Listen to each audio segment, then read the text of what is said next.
Mereka berdua sebenarnya juga tersiksa melihatmu dirundung kemalangan, Kakang. Bahkan saat mendatangiku, Sekar menangis karena tidak mampu berbuat apapun. Aku bisa melihat sebuah rasa putus asa di tiap kalimat Sekar. Tapi baik Bayu Barata dan Sekar, serta semua jin penjaga keturunan Kisuta yang lain pun tidak sanggup menolak perintah untuk meninggalkanmu dan ketiga saudara. Kembali aku tertegun mendengar penuturan jin cantik penjaga gerbang kerajaan Laut Utara itu. Dalam hati timbul rasa geram yang sama karena ingin tahu siapa yang telah memerintahkan semua jin penjaga kami untuk pergi. Siapa sebenarnya yang telah memerintah Sekar untuk meninggalkanku, Arkusuma? Tanyaku dengan penuh harap jin itu mau menjawab pertanyaanku. Dewi Arumkesuma terlihat terkejut karena mendapat pertanyaan yang sebenarnya nampak sulit untuk dijawab. Tapi kemudian raut keterkejutan itu perlahan lenyap dan berganti senyuman manis. Sesungguhnya sebuah pantangan bagiku untuk menceritakan rahasia besar padamu, Kakang. Namun, aku rela menanggung apapun untukmu. Baiklah, yang membuat semua jin penjaga kalian pergi adalah raja mereka sendiri.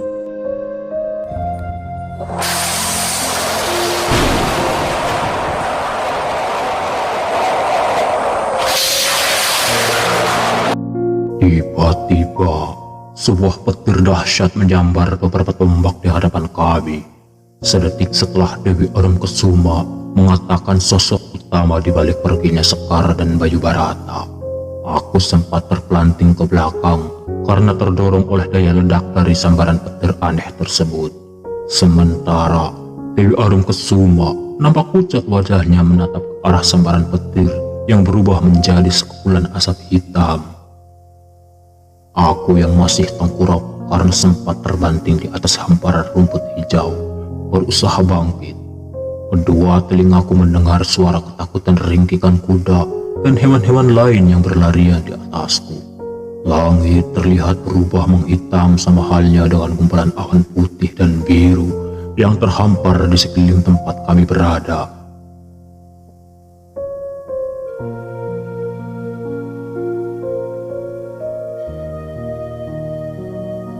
Kedua mataku menatap tajam ke gumpalan asap hitam di mana petir dahsyat tadi menyambar.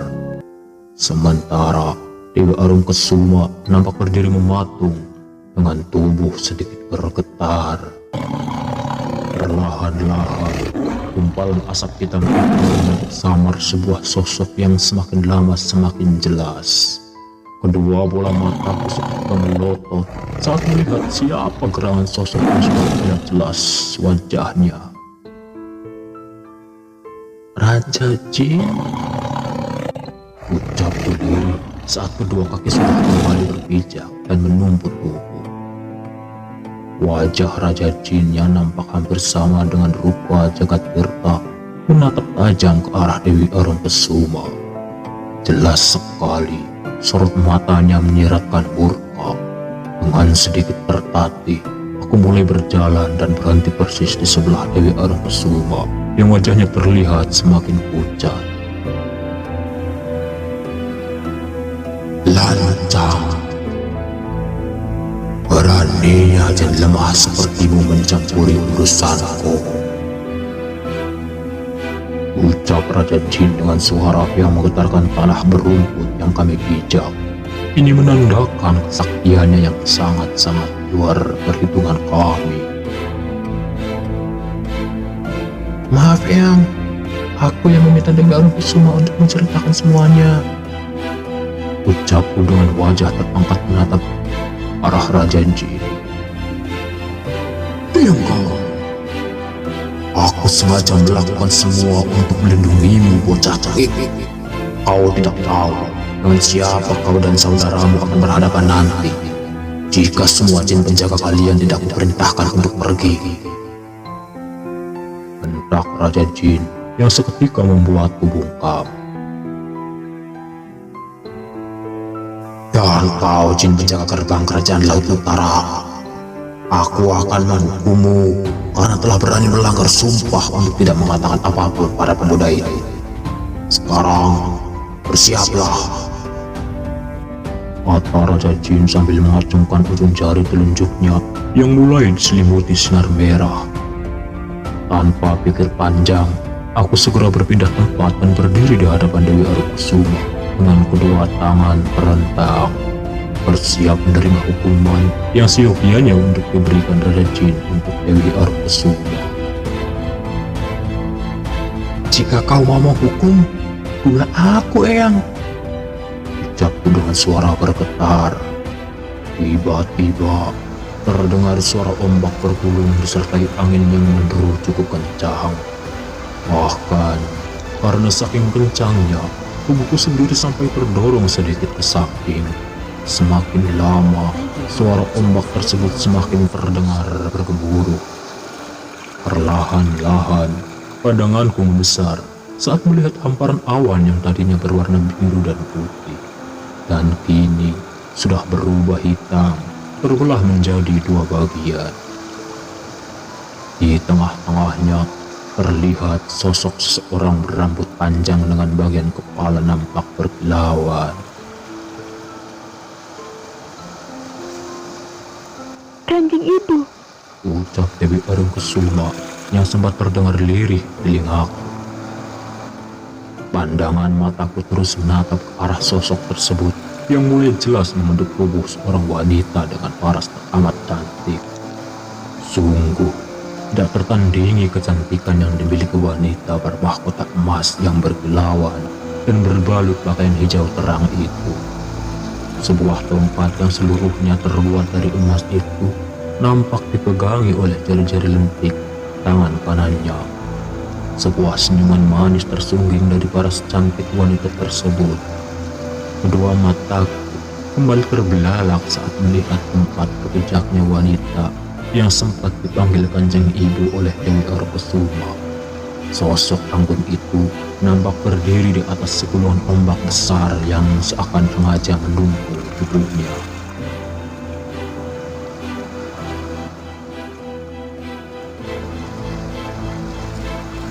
Akhirnya, penguasa Laut Utara pun muncul, ucap Raja Jin yang masih mengacungkan ujung telunjuk tangan kanannya ke arahku dan Dewi Arukusuma.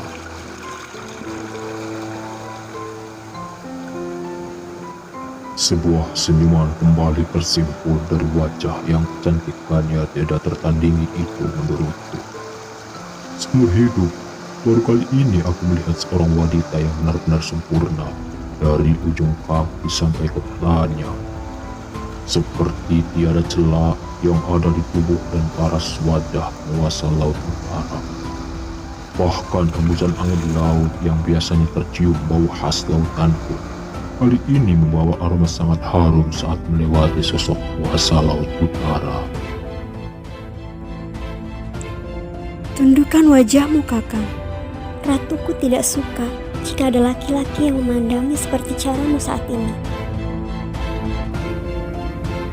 Ucapan Dewi Arukusuma seketika menyadarkan dari ketertegunan, lalu melemparkan pandangan ke arah Raja Jin. Raja Jin yang termasyhur. Sudah lama kita tidak bersua satu sama lain. Bagaimanakah gerangan kabarmu? Tanya penguasa Laut Utara dengan suara yang terdengar merdu. Selendang hijau gelap yang terbelit di sebuah sabuk bertabur mutiara di pinggang ramping penguasa Laut Utara nampak melambai-lambai dengan gerakan indah karena tersapu angin laut.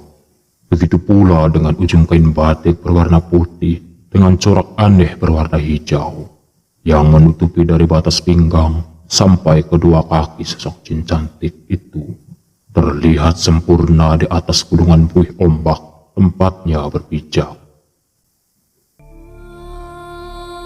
Jangan terlampau banyak basa-basi. Kedatanganku ke sini untuk menghukum penjaga gerbang kerajaanmu. yang telah lancang melanggar sumpahnya. Ucap Raja Jin dengan sorot mata tajam yang kembali menoleh ke arahku dan Dewi Orm Suma. Sesaat, penguasa Laut Utara tertawa kecil mendengar kalimat yang diutarakan Raja Jin. Kemudian, kedua mata indahnya yang berwarna sebiru samudra juga menatap ke arah yang sama. Sejenak, kedua mataku bertemu dengan tatapan mata indah penguasa Laut Utara. Seperti terkena daya magis, dua indera penglihatan ini seolah tidak mau melihat ke arah lain dan semakin terpaku memandangnya. Pantas saja penjaga gerbang terbaikku sampai rela mempertaruhkan nyawanya. Ternyata pemuda ini mewarisi ketampanan cucumu Jagadwirta. Ucap penguasa Laut Utara dengan sedikit menyunggingkan senyuman kembali. Namun, kali ini tertuju untukku. Jangan coba mengulur waktu. Aku tanya padamu, penguasa Laut Utara. Apakah kau mengizinkanku untuk menghukum penjaga gerbangmu?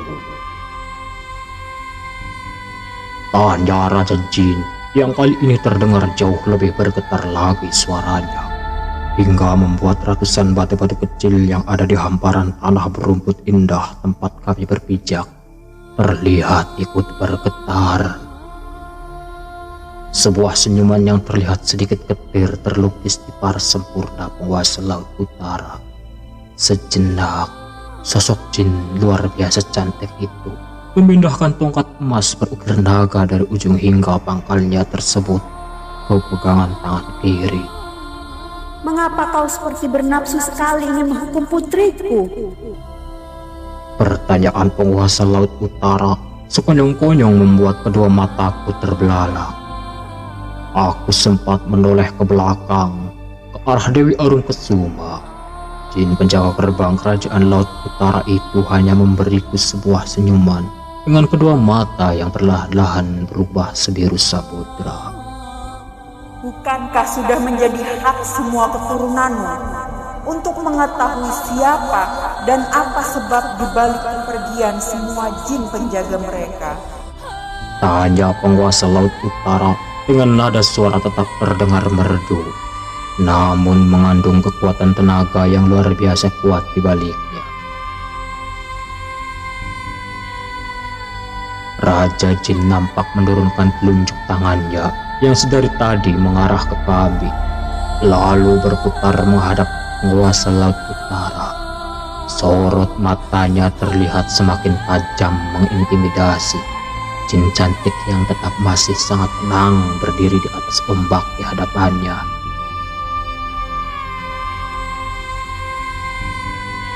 Jadi, kau menolak hukuman yang akan kuberikan ke salah satu putrimu. Itu sama halnya kau menantangku, kuasa Laut Utara. Ucap Raja Jin dengan suara tak kalah bergema, yang kali ini mampu menggeser puluhan batu pipi berukuran besar di atas tanah karena getaran dari gelombang suara penguasa tanah Pasundan tersebut. Ingat Raja Jin, aku tidak pernah takut sedikit pun terhadapmu. Kau yang telah lebih dahulu berindak lancang dengan memasuki wilayah kekuasaan sahabatku tanpa seizinnya. Beruntung, sahabatku sedang bertapa di lain tempat. Jawab penguasa Laut Utara dengan tangan kanan yang menunjuk arah Raja Jin. Bukannya takut, sosok Raja Jin yang berwajah hampir serupa dengan Jagadwirta malah tertawa terbahak-bahak.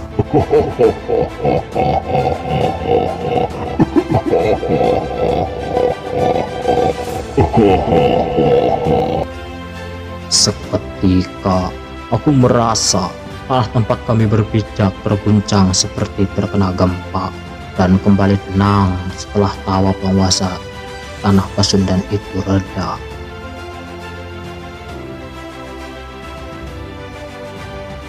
Aku sama sekali tidak memerlukan izin siapapun untuk memasuki daerah yang masih menjadi wilayah kekuasaanku, Prabu Utara. Ucap Raja Jin sambil mengibaskan jubah merah bertabur batu permata halus yang menutupi pakaian hitam berajut benang emas yang dipakainya. Beberapa saat kemudian, sosok berwajah mirip Jagatirta itu mengeluarkan tongkat emas bertahtakan sebuah batu permata berkilauan yang seukuran kepalan tangan orang dewasa dari balik jubahnya. Rambut panjang sepinggang yang tertutupi mahkota besar berwarna emas di atas kepalanya nampak bergerak-gerak tersapu angin laut utara. Jangan kau lupa, kau hanya menguasai wilayah daratan di tanah Pasundan, tidak dengan laut dan gunung yang menjulang tinggi. Jika kau sampai berani menyerangku, itu sama halnya dengan mematahkan perjanjian kita ribuan tahun silam. Dan itu artinya kau menabuh genderang perang goib kembali. Ucap penguasa laut utara sambil kembali memindahkan tongkat emas ke tangan kanannya yang mulai bersinar berkilauan. Aku yang masih berada di depan Dewi Arukesuma segera melangkah mundur dan berdiri di sampingnya. Dengan terus menatap kedua sosok berilmu di luar perhitungan kami berdua. Kita harus melakukan sesuatu, Arukesuma. Jangan sampai kakek buyut bertempur dengan ibumu. Ucapku ke arah Dewi Arukesuma. Jin penjaga gerbang kerajaan laut utara itu nampak tegang untuk sesaat, lalu menoleh ke arahku dan menganggukkan kepalanya. Kau benar, Kakang. Jika keduanya bertempur, maka tidak mustahil Gunung Batuara akan meletus kembali. Karena tertekan tenaga sakti mereka yang luar biasa. Ambil salah satu kujang ini, Kakang. Kita coba menghentikan mereka dengan caraku. Kau hanya mengikuti saja. Cepat ambil. Ucap Dewi Arukesuma sambil menyodorkan telapak tangannya yang berisi dua buah kujang berwarna emas. Aku sempat tidak mengerti akan perintah yang Jin penjaga gerbang kerajaan laut utara itu berikan. Tapi melihat wajahnya yang serius, aku langsung mengambil sebuah kujang berukuran sejengkal tangan dari atas telapak tangan kanannya. Setelah satu kujang sudah berada dalam genggamanku, Dewi Arukesuma langsung melompat ke depan, meninggalkanku yang masih tidak mengerti beberapa tombak di belakangnya. Kanjeng Ibu, tunggu! Teriak Dewi Arukesuma dengan suara kencang dan membuat kedua sosok penguasa dua wilayah itu menoleh ke arahnya. Aku sempat terkejut begitu melihat Jin wanita yang merupakan salah satu putri dari penguasa laut utara itu memegang kujang di kedua tangan dengan posisi terbalik yang tajam tepat menghadap ke arah perutnya. Jika kalian tetap akan bertarung, maka akulah yang akan mengorbankan diri. Karena memang seharusnya akulah yang patut disalahkan. Arukesuma dengan suara terdengar sangat bersungguh-sungguh. Jangan, Cahayu. Jangan lakukan hal bodoh seperti itu. Jawab penguasa laut utara dengan wajah menyiratkan keterkejutan. Sementara sebuah senyuman dingin mulai tersungging dari wajah Raja Jin yang masih menghunus tongkat emas bertahta batu permata besar miliknya. Dari belakang, aku mulai mengerti permainan apa yang sedang dipertontonkan oleh Dewi Arukesuma dengan tujuan semata-mata ingin melerai dua sosok jin berkemampuan di luar nalar kami berdua. Bagus. Aku uji keberanianmu untuk mengaku salah dari Laut Utara. Sudah sepantasnya kau menebus kesalahan yang telah kau perbuat dengan nyawamu sendiri. Ucap Raja Jin dengan nada suara meremehkan. Di lain pihak, aku melihat wajah cantik penguasa Laut Utara yang tak lain adalah ibu dari Dewi Arukesuma nampak semakin menyiratkan rasa cemas. Namun, sempat terganti dengan raut geram begitu mendengar kalimat yang dilontarkan Raja Jin. Tanpa menunda waktu, aku pun mengumpulkan tenaga dalam dan berniat untuk melompat. Aku bersalto 2 kali ke depan dan mendarat mulus persis di sebelah Dewi Orunkusuma yang siap menghujamkan kujang emas di perutnya. Jin penjaga gerbang laut utara itu sempat mengerlingkan sebuah matanya saat aku sudah berada di samping. Sebuah senyuman penuh arti kusunggingkan sebagai jawaban atas kedipan mata Dewi Orunkusuma. Lalu dengan cepat aku menghunus ujung tajam kujang emas tepat di leherku sendiri. Kedua mataku melihat Raja Jin yang nampak sama terkejutnya dengan penguasa Laut Utara.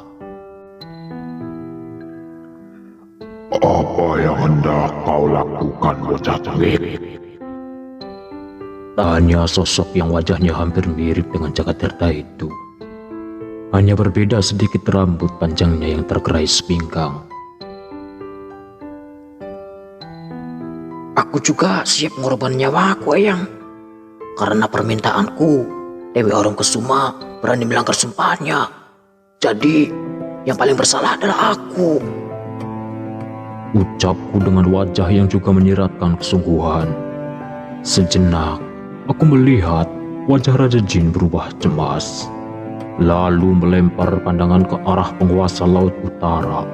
Keduanya nampak saling bertemu pandang untuk sesaat.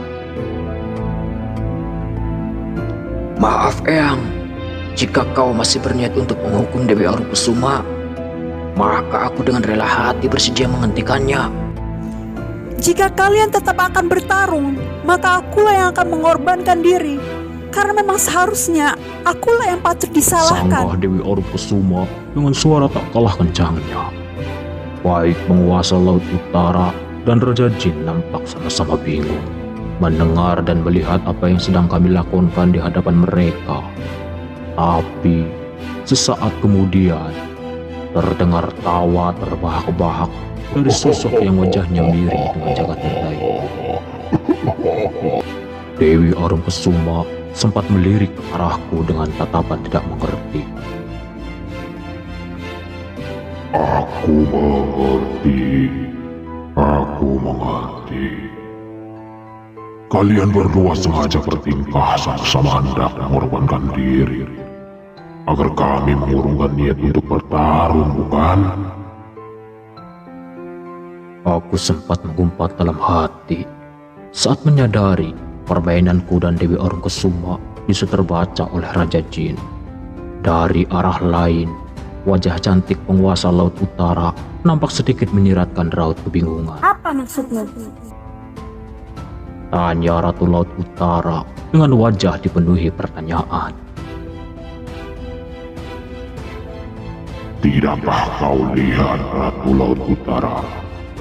Baik putrimu dan keturunanku sama-sama sedang berlakon di depan kita, semata-mata agar kita tidak jadi bertarung. Tapi aku yakin mereka berdua tidak bernyali untuk mengorbankan dirinya sendiri dengan sungguh-sungguh. Jawab Raja Jin yang disusul dengan tawa kecilnya yang terdengar sedikit meremehkan. Baik diriku dan Dewi Orunkusuma nampak terkejut mendengar ucapan Raja Jin. Sungguh cerdas sosok yang berwajah mirip Jagatirta itu, sampai bisa membaca gerak-gerik kami yang terasa cukup sempurna untuk mengelabui mereka. Di sisi lain, aku melihat Dewi Orunkusuma nampak menatap tajam ke arah Raja Jin. Kedua tangannya yang masih menggenggam kujang emas terlihat bergetar bersamaan dengan keringat sebesar biji jagung yang menetes di pelipisnya. Tidak, Kanjeng Ibu. Aku yang lebih pantas meregang nyawa. Aku lebih baik mati daripada melihatmu Dewi bertarung Orunkusuma dengan sahabatmu. dengan suara bergetar, lalu mengulurkan ke belakang kedua tangannya yang masih menggenggam kujang emas dan bersiap untuk menghujamkan ujung tajamnya menembus perut. Melihat hal tersebut, aku langsung menendang pinggangnya Dewi Arumkesuma dan membuatnya terjatuh ke samping. Hingga kujang emas terlepas dari genggaman tangan jin penjaga gerbang utara itu. Kedua mataku mulai menatap nanar ke arah Raja Jin yang nampak terkejut melihat tindakan yang kuperbuat barusan. Sementara sosok penguasa Laut Utara terlihat bisa tersenyum lega menyadari putrinya telah lepas dari suatu tindakan bodoh yang hendak ia lakukan. Kau pikir kami sedang bermain-main, Eyang? Biar aku tunjukkan seperti apa permainan sebenarnya yang akan aku lakukan. Ucapku dengan suara bergetar karena mulai terpancingnya emosi. Dengan kedua mata terpejam, secepat kilat, aku menghujamkan ujung tajam kujang emas ke arah leher dan...